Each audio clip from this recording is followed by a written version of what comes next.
All right. I'm Frederick M. Fullerton Jr. from Tyler, Texas. My experience with the war started in early 1941. England, Europe war was already on, and England was in dire straits with the blitzkrieg going on over there, and I had a desire to fly. And so early in that year, I went to Canada and enlisted in the Royal Air Force in order to learn to fly. Later in the year, along about August, I washed out flying school, and so I came home. But when I got back to Texas, the first thing I had to do was register for the draft. I went down to the draft board, did my duty of registering, and a day or two later, the draft board supervisor called me at my home and told me that the number I had been assigned had already been called and that I would be drafted into the Army very shortly. I chose at the time to enlist rather than be drafted. I wanted to choose the place and the department of the Army that I wanted to serve in. I went to the recruiting office in Austin and chose to enlist in the Army and go to the Philippine Islands in the Ordnance Department. And in October the 4th, I sailed from San Francisco on the President cruise liner, the President Cleveland.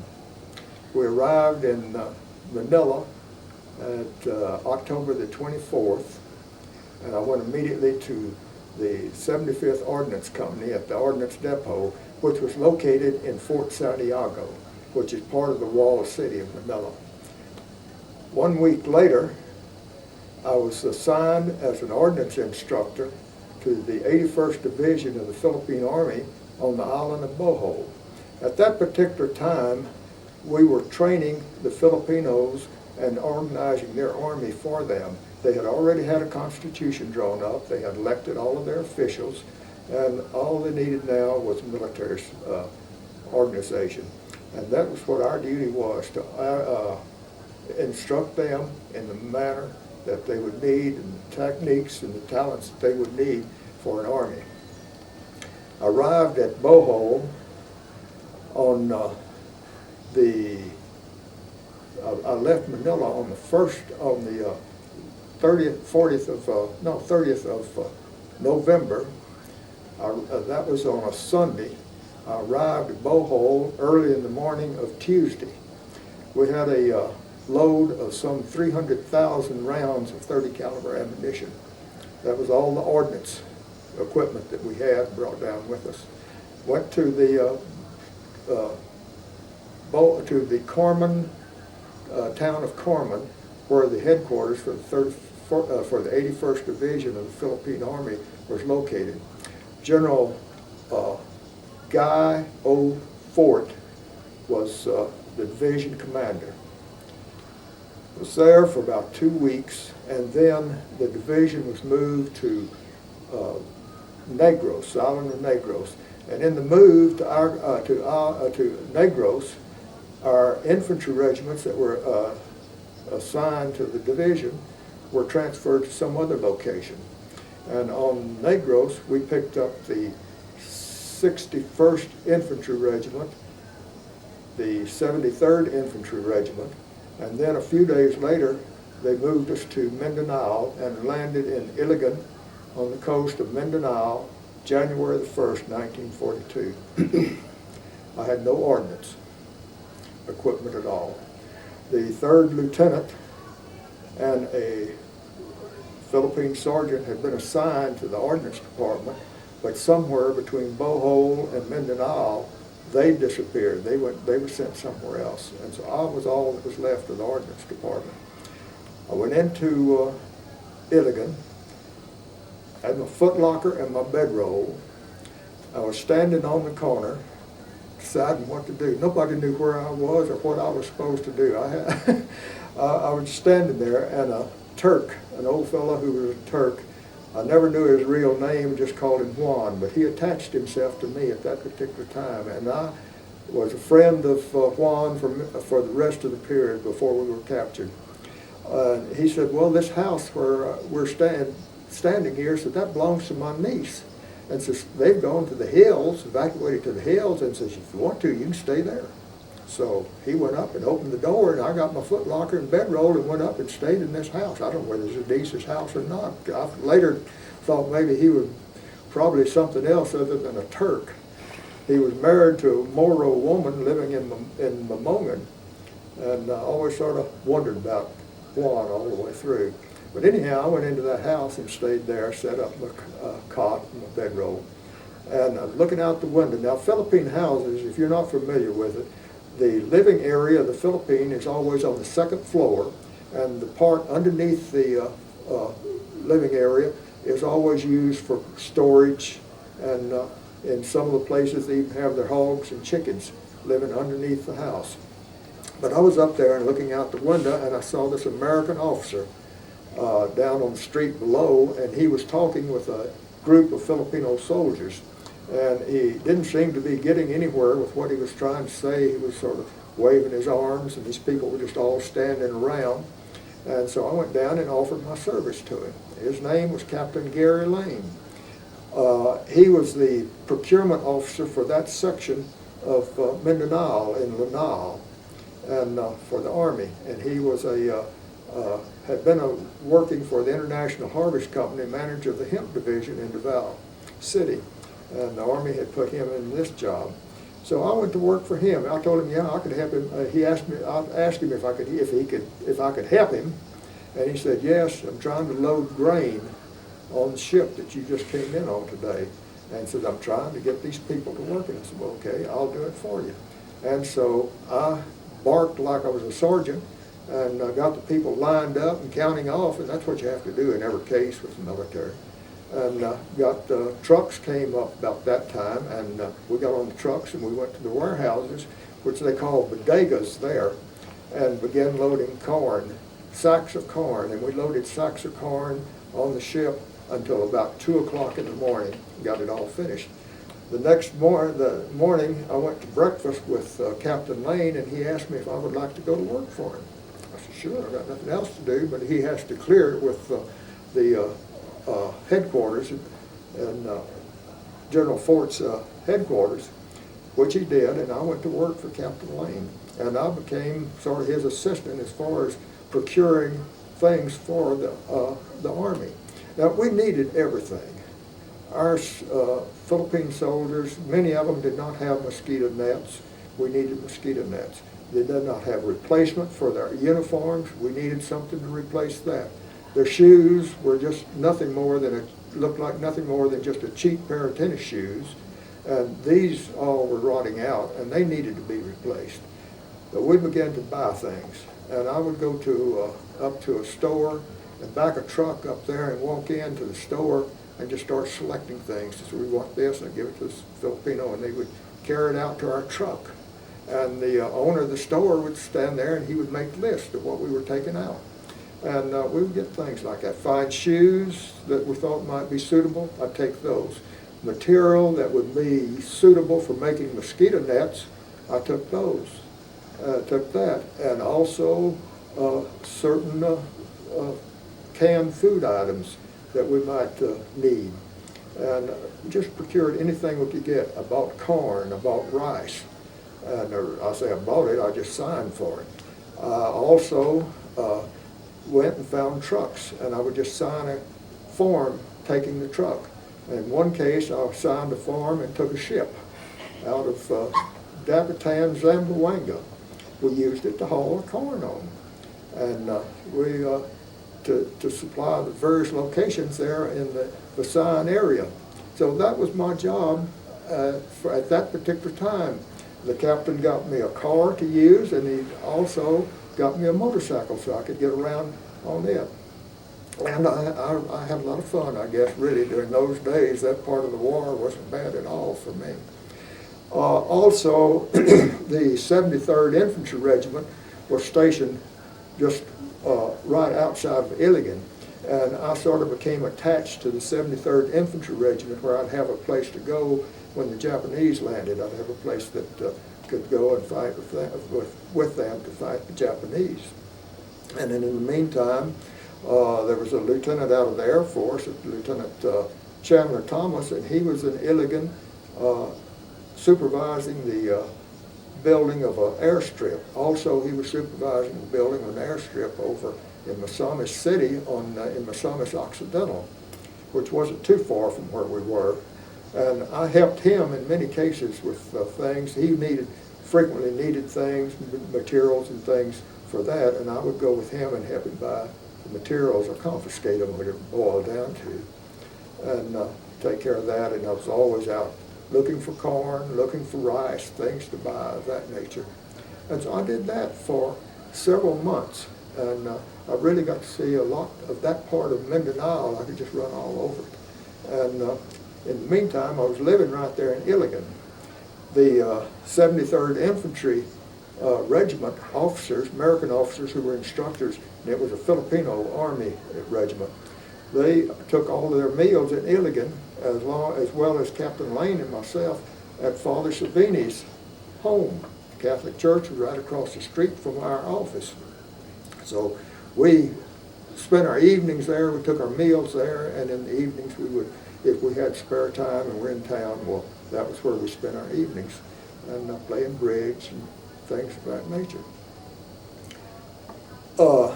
Along about April, middle of April, last part of April, after Bataan had already surrendered, and I was over in Misamis Occidental. Lieutenant Thomas and myself had planned to go to the hills rather than be captured. We were over there. There was an officer I knew from Bohol who was also attached to the 81st Division, came through, and he was looking for a ride to get to Del Monte Air Base up outside of Cagayan. So I went back across the bay with him and carried him up to Iligan and got him a ride up there. Then I went to dinner that night in Iligan, and this was the just about the last day of April. And that night at dinner, Colonel Vesey told me that they were moving the 1st and 2nd Battalion of the 73rd Infantry Regiment around to Bacolod Grande to reinforce Colonel Mitchell and his 61st Infantry Regiment. And so he wanted me to go there with them. So I went with Captain Chase, who was a battalion commander, and we went to Bacolod Grande. And at that point, we met the Japanese. They came into Bacolod Grande, but when they came in, we left. And this was all we did. It was a continuous retreat up the road to get away from them. We just couldn't hold the place, and so we kept retreating back. Sometime after lunch, in the afternoon, we had discovered that we could not account for Captain Chase, Albert Chase. And so Lieutenant Lara and myself went back toward Bacolod Grande looking for Chase and see if we could find out what happened to him. And we actually got back into Bacolod Grande because for some reason, after we left Bacolod Grande that morning, the Japanese who were in the town, they turned around and went back out again. And while we were there, we found Captain Chase and a company of his battalion that had been in a ravine, and the Japanese had come past them and gone back out of the town again without ever seeing them. And then we went back up the road on in toward Don Solon. I went back to Mamongan to go with Lieutenant Stevens, who had the 3rd Battalion of the 73rd Infantry Regiment, and they were going to march that regiment, that battalion, around the lake and to Bubong, where General Fort's headquarters was. So we went with them. We started the next day, started marching into the jungle. We went on through that day and spent the night on the side of a river in the mountains. Put out our guards. We had a cold supper. We just ate cold rice that we brought with us. And the next morning when we got up, we discovered that the guards we had posted the night before were gone. They had thrown their rifles down and left. Also, the sergeant of the guard was gone. So we began marching on, started our march that day, and as we started to march, Lieutenant Stevens told me to bring up the rear with Sergeant Red Dawson and to watch for stragglers and keep them moving. About 10 o'clock in the morning, Red and I called up with Lieutenant Stevens. Stevens asked us where is Company C, and we said they're in front of us, and he told us that there's nobody in front of you. We had lost that whole battalion in just a little over 24 hours from the time we started marching at Mamoni. We went on and finished the day, went to a Moro village. We got there, and we bought us a couple of chickens, and we went into town, went over on the other side of town, by the side of a river, and prepared our chickens. We dug a hole in the ground, lined it with banana leaves and papaya leaves, and then put the chickens in there and covered them up and built a fire on top. We're right by the side of a nice, cool, flowing stream. So all of us went into the river, and we just sat in there and just cooled off, just sat in the water up to our necks. And then later we come on out, and we washed our clothes and put them on, hung them on small bushes and trees to dry. And then we had our meal that night and spent the night there. And the next day, we started marching again.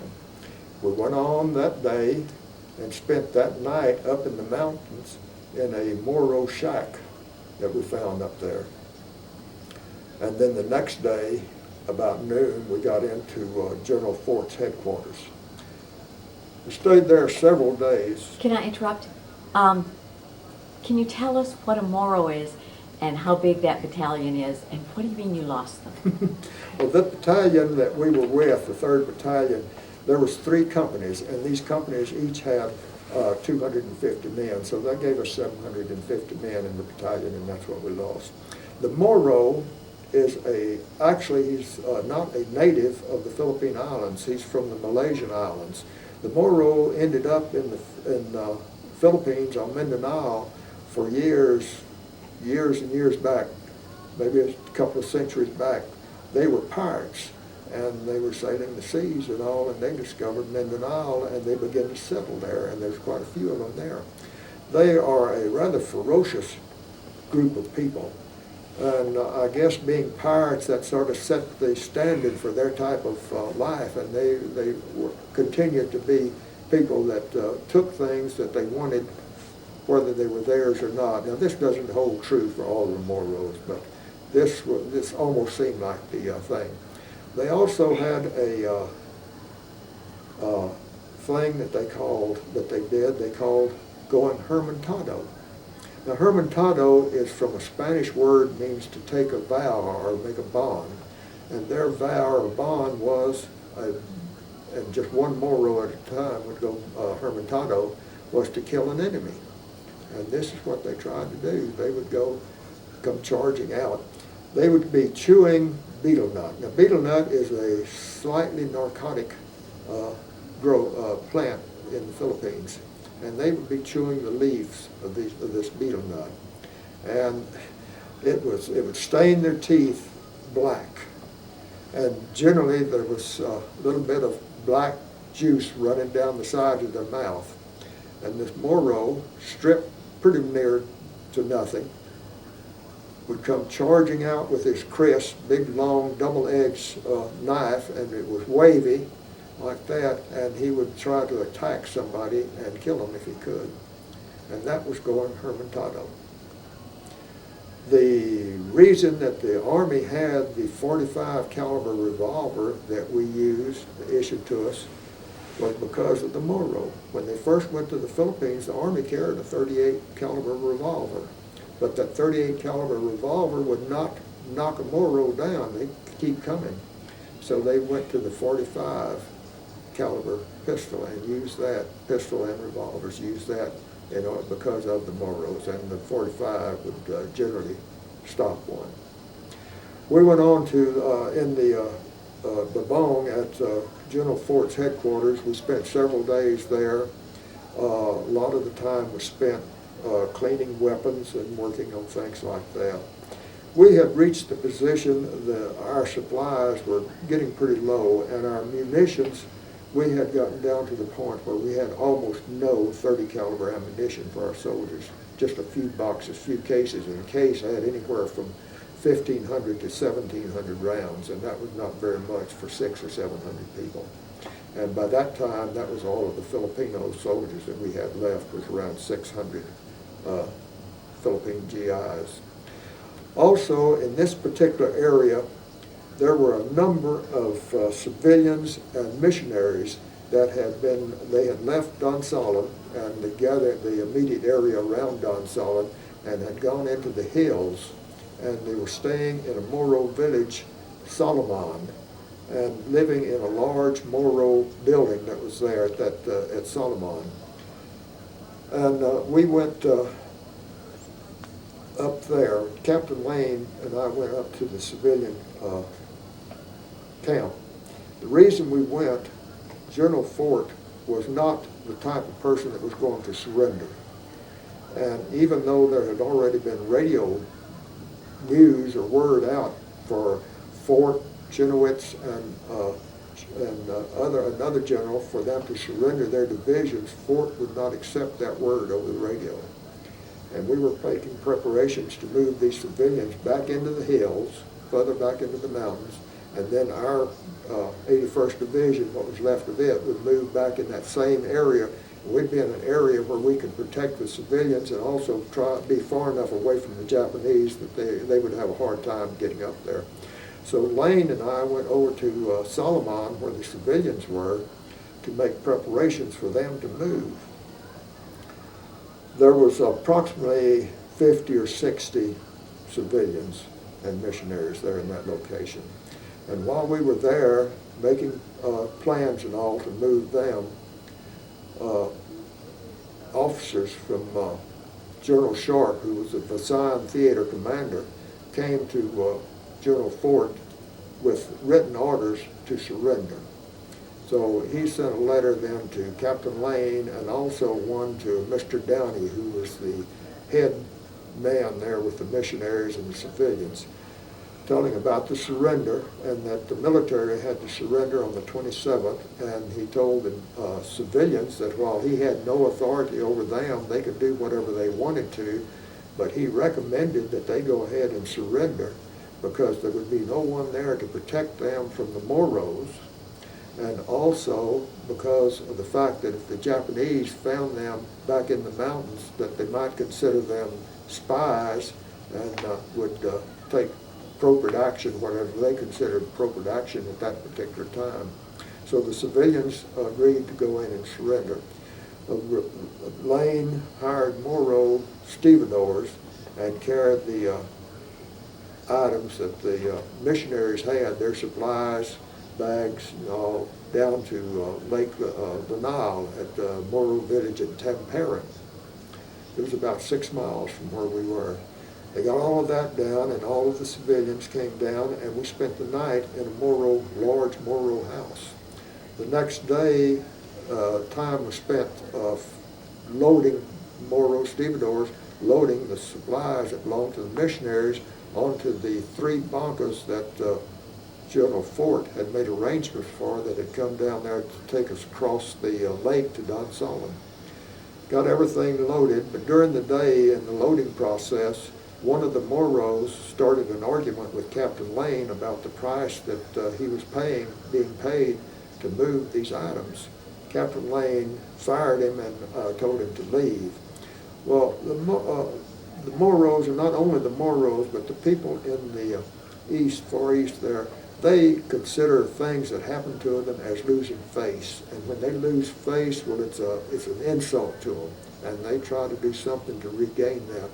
That night, things were beginning to get tense, and so Captain Lane ordered everyone to get on the bancas.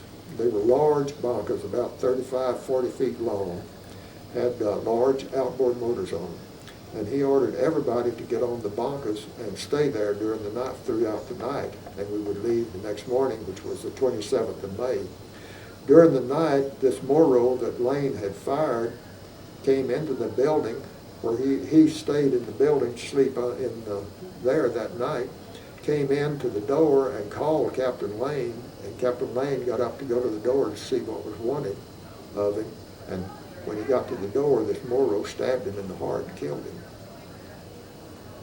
There was a small squad of Filipino soldiers on guard out in front of the building, and they had a machine gun, and they were under the command of Lieutenant Draper. And as soon as they heard that shot, I left that out. After that Moro killed Lane, he ran through the building, and Captain White, who was in there, shot at him. And when these soldiers out front heard that, they started firing their machine gun and fired toward the house and all, and they killed one Moro woman in there. And that was all the damage that did. But those of us on the boat, we didn't know what was going on, but someone came out and hollered at us to stay on the boat, not to get off. And we waited till daylight, and then we started to Don Solomon. It took us most of the day to get to Don Solomon. We arrived in Don Solomon about 5 o'clock that evening. We were met by a few of the American military people that were there, and also by Japanese sergeant and several Japanese guards. As I got off of the boat and went up to this Japanese sergeant, I had taken my gun off of my web belt and I handed him the gun. And when I handed him the gun, he says, "Very best of English you ever heard. I'm awfully sorry that we have to meet under these conditions." And I couldn't believe what I heard. I said, "Where did you learn to speak English like that?" He said, "My home is in Los Angeles." He had grown up in Los Angeles, and he had gone to Japan to visit his grandparents. And while he was there, the Japanese Army drafted him into the Army and wouldn't let him leave to go back home again. So he said he was very anxious for the war to be over so he could go home. He wanted to get out of there. We stayed in a building for about a week in a old printing office, what it was 2 stories, and all the Americans stayed there. And then down the street there was 2 houses that they put the civilians and missionaries in, and we all stayed there for about a week. And then they moved us across town to the Philippine Constabulary base, Camp Keithley, and also the civilians were moved over there, and we stayed there until the 4th of July. On the 1st of July, 4 men escaped from our group, 4 Americans. There was a fellow by the name of Nartz, one by the name of Ball, another Johnson, and another one named Smith. They made their escape. They were working in the pump station down on the lake that provided the water not only for Camp Keithley but also for Don Solomon. And during the day they managed to make their escape. The next couple of days were spent Japanese interrogating a number of people there, including the officers and the men that were sleeping in the same little room that these 4 men who escaped had been sleeping in. Then on the 3rd of July, in the afternoon, late afternoon, the Japanese came to our barracks and arrested or took away Colonel Robert Hale Vesey, Captain Albert Price, and Sergeant John Chandler. We never saw them again. They were executed that evening by the Japanese.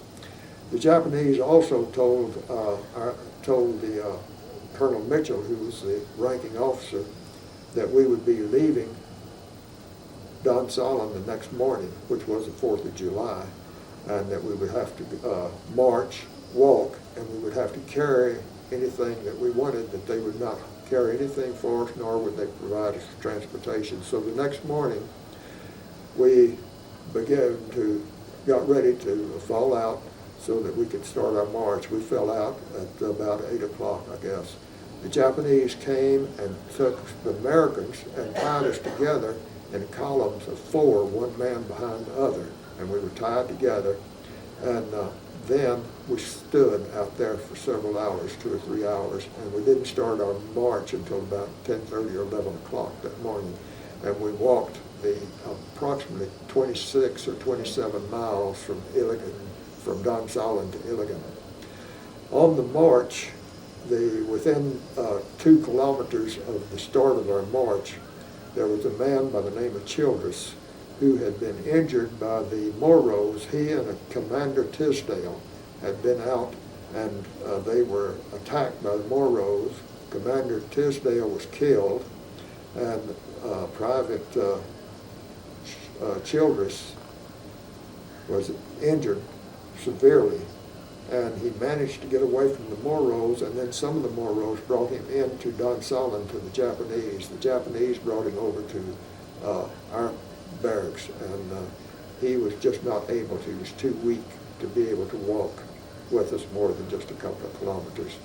Further down the road, there was a Captain J. Navin who became exhausted, and he collapsed, and he was taken out of the ranks and carried to the side of the road and was killed also by the Japanese. There was approximately some 18 to 20 Filipino soldiers. We had about 600 Filipino soldiers with us, and they were marching, but they were not tied together. But there was about 18 to 20 of these Filipinos who were killed because they were having trouble keeping up. We arrived in Illigan around 5:30 or 6 that evening. All of the Americans were put in one room in the Catholic school building. By then, all of us were without water. And they didn't give us any water until the next morning. We had completely dehydrated almost, I guess. And during the night, you would hear men, and myself included, shaking a canteen, and you felt like you could hear water in it. How many of you were there? There was I think there was 44 of us left by then. But I was sure I could hear a drop of water splattering back and forth, and that's all I wanted was just that drop.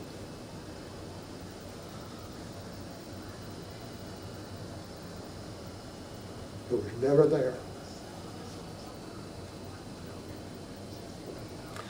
And it wasn't until about 5 or 6 o'clock in the morning that the Japanese finally came up and told us that they had water for us. And I got a hold of about 3 canteens in my canteen cup. I couldn't sweat. I was no longer sweating. And I went downstairs to the front door of the school building where they had this water, and I held those canteens, just dumped them down in the water, and at the same time I got the canteen cup of water and drank it. I got another canteen cup of water, and that went down. And before I could get back upstairs, I was beginning to sweat. The water just poured right through our body and through the pores, and we began to sweat. We stayed there 4 or 5 days. I don't remember. Those days are just very vague in my mind. I don't remember eating a single time while we were there. I know we did, but I can't place it. And I don't really recall them ever bringing us more water or getting more water, but we had it, I'm sure of that. The one thing I do remember was the Japanese coming in that day and wanting us, taking our money. And he was very nice about it, though. He'd just take all of your money and put it on a pile that he had, and then he would take 2 or 3 bills off of the bottom and give them back to you. And from me, he got a $2 bill, American $2 bill, and about 2 1-peso bills. And then he put those on his pile, and he took 2 off and handed them back to me. And one of the bills he handed back to me was a 20-peso bill. He couldn't read our numbers at all. And so I ended up with much more money than I started with, but I didn't keep it long. They came back and took more money after that. They just kept coming in and stealing, taking stuff from us. And by the time we left Illigan to go on up the coast to Cagayan on a ship to go to Maalabalai, we didn't have anything except what was on our back. The clothes I had on my back was all I had. And I still had my web belt and canteen, and that was all. If you had a watch, they took it. If you had a ring, they took it. If you had a fountain pen, they took it. Anything that you had that they saw they wanted, they took. So we were just stripped by the time we got up to Cagayan. We spent part of the day going up on the ship. It wasn't a very great distance.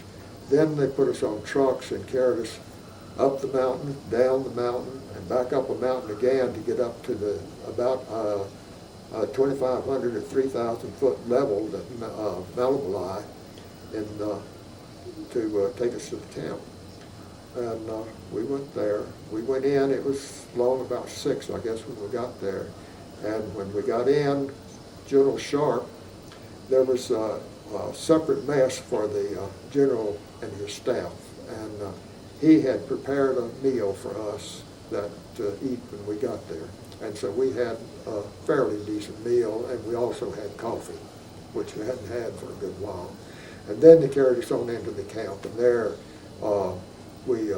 there was actually 3 companies, been organized with 3 companies, and so we went into different ones of these companies, and we stayed there. This was maybe 8th, 9th, 10th of July when we got there. And we stayed there until the latter part of August or the 1st of September, and then they took us from Malabali back down to Cagayan on a ship, and we went around the northern part of Mindanao up through the Gusan Straits and back down on the eastern side of Mindanao and back into the Gulf of Davao. And there we got off of the boat and went into the Davao Penal Colony. I stayed in the Davao Penal Colony less than a week, 3 or 4 days probably at the most. And I was put on a detail to go to a Japanese sawmill just outside of the city of Davao to work in the sawmill. And I was there approximately 8 to 9 months. It wasn't too bad a detail. We did get food there, adequate food, and also the Filipinos knew our position and knew what we were and all, and they were very good with sneaking in fruit, things like that for us to eat. One of the little Filipino boys that worked with our group, his brother was a cook for the Japanese in the Japanese barracks there at the sawmill. And he would fry bananas, and the kid, I don't know what his name was, in the mornings when we'd take a break, the kid would go over to his brother's kitchen and bring us back fried bananas. He'd just give them to us. And so we had the best thing in the world, fried bananas. Now, they're not made with the regular banana that you see in the grocery store that you just peel and eat. This is a cooking banana, and they're made out of that. But duty there wasn't too bad. I mean, we worked pretty hard there, but we got fed pretty well. And then while I was there, one of the men that I worked with, he got a finger cut off on his hand in one of the saws. And so they took him into Davao to the Japanese Army hospital.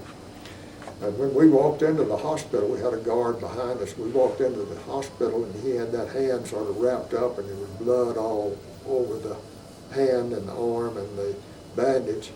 And there were a lot of Japanese soldiers that I guess had been wounded or maybe sick or what have you. They were in the hospital, and as we walked in, they just raised up and they just watched us as we went past the door. And they couldn't figure out what was going on. And went on back, and the Japanese doctor took care of his hand and cleaned it and dressed it and sewed a flap down. And we Red Red Easley was the man.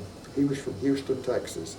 We stayed in Davao for about a week, and every day, usually in the afternoon, a Japanese soldier would come and escort us to the hospital. And they'd get his hand dressed again and escort us back. We lived in had a little one room, almost a one-room apartment. This was an apartment building with 4 apartments downstairs and 4 upstairs, and the Japanese occupied all of those apartments with the exception of this one which we occupied. Behind us was another apartment exactly like ours, except our apartments were back to back. And Filipinos lived in this other apartment building. They discovered shortly that there were some Americans over there. They had a record player, and they played records all the time. Most of them were Filipinos. But after they discovered, I guess after they realized that they had Americans over there, they decided they'd play American music for us. But they only had one record of American music, and it was a record of Tommy Dorsey's recording of Marie. And I don't know if you're familiar with it or not, but it was a popular song in the late 30s and 40s. And they played it over and over and over and over. We got so sick of that record we couldn't see straight. I would love to have snuck out some night and gone over and got it and broken it. But they played it for us the whole time we were there. While I was there, I met a Japanese civilian. Of course, we were going back and forth to the hospital, and we'd go across the street to where this Japanese quartermaster area was, because they were furnishing the guard. And I met this Japanese civilian. He was from Singapore, and he spoke quite a bit of English. And he told us that the Japanese had picked him up in Singapore and brought him to the Philippines because he could speak Spanish. Spanish is not spoken in the Philippine Islands. Very few people, there are Spanish people, but very few of them speak Spanish. The language of in the Philippines is, depending upon where you are, could be Tagalog, it could be Visayan, it could be Cebuana, and any number of others. They have probably 200 or 300 different dialects. This was one of the problems we had in the Philippine Army. We had Philippine soldiers that couldn't talk to anybody. We had non-coms that the soldiers couldn't understand them. They couldn't understand the soldiers. We had officers, the same deal. They couldn't understand what was going on. It was one of the problems in the Army. But nevertheless, these people played these records for us. And then every day we would go to the hospital. And one day we were on our way to the hospital, and there was a little Filipino man. He met us out there on the road, highway, going over to the hospital street. And he had a sack in his hand. And he bowed to the Japanese soldier and had the sack, held it up and pointed toward us. He could give it to us. The soldier said, yeah, go ahead. So he had oranges in it. And so he took out an orange and gave it to the soldier, and then he gave the rest of them to Red and myself. So we had some fresh oranges to eat around there for a while, and then went on. But then after about a week, well, they took us back out. I went to back to the sawmill, and Red went back out to the Davao Penal Colony, where he got some additional help on his hand and his finger that had been cut off from American doctors out there. I stayed in the sawmill approximately 8 to 9 months, and then I went back to the Davao Penal Colony. At the penal colony, it's a farm is what it is, and its primary crop is rice, and there was approximately 600 hectares of rice paddies. We plowed the rice paddies with carabaos, most stupid animal in the world. Or maybe we were the poorest carabao drivers in the world. I never could drive one. But we go out there, we planted, we plowed the paddies, we planted rice, we weeded it, and we harvested it. And at any one period of time, there would be preparation, planting, weeding, and harvesting going on all at the same time. We had anywhere from 400 to 500, 600 people working out in the rice paddies almost every day. So there's always something going on. We grew three crops of rice a year. You have 365 growing days there, and we could get 3 crops out a year on each piece of ground.